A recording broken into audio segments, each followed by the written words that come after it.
Being safe in our digital world. Good day everyone, it's great to see so many of you here today. We live in a world where technology connects us in amazing ways, from keeping in touch with loved ones to accessing vital information and services.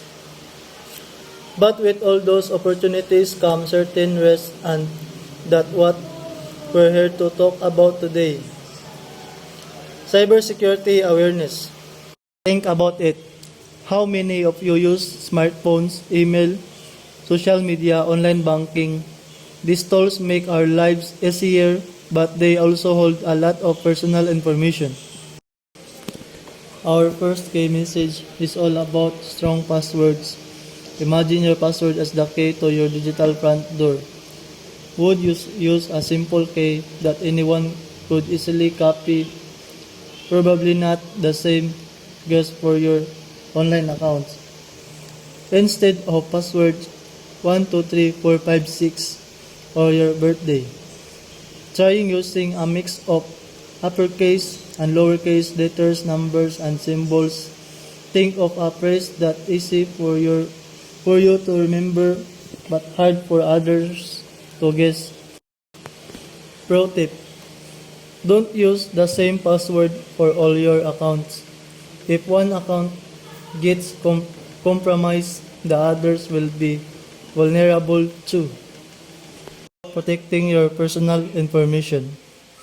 What you share online can have lasting consequences. Be mindful of what you post on social media. Think about who can see your updates and photos. Avoid sharing sensitive information like your home address or vacation plans publicly. Be careful when using public Wi-Fi.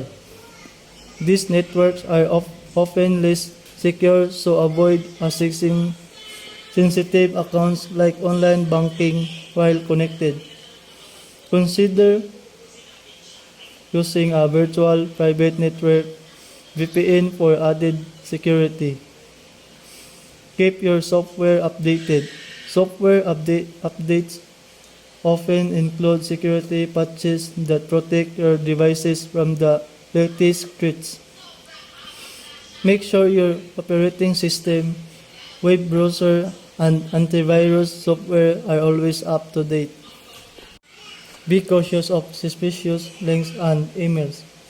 Cybercriminals often try to trick us into giving away our information by sending fake emails or messages that look legitimate. Think before you click.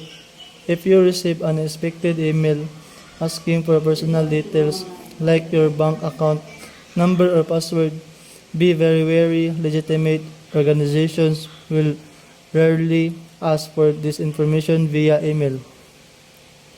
Look for red flags. Does the email have poor grammar or spelling? Is the sender's email address unusual? Does it create a sense of urgency, pressuring you to act immediately? These are all warning signs. When in doubt, verify. If you're unsure about an email or messages, contact the organization directly through a trusted channel, like their official website or phone number. Don't click on any links within the suspicious message.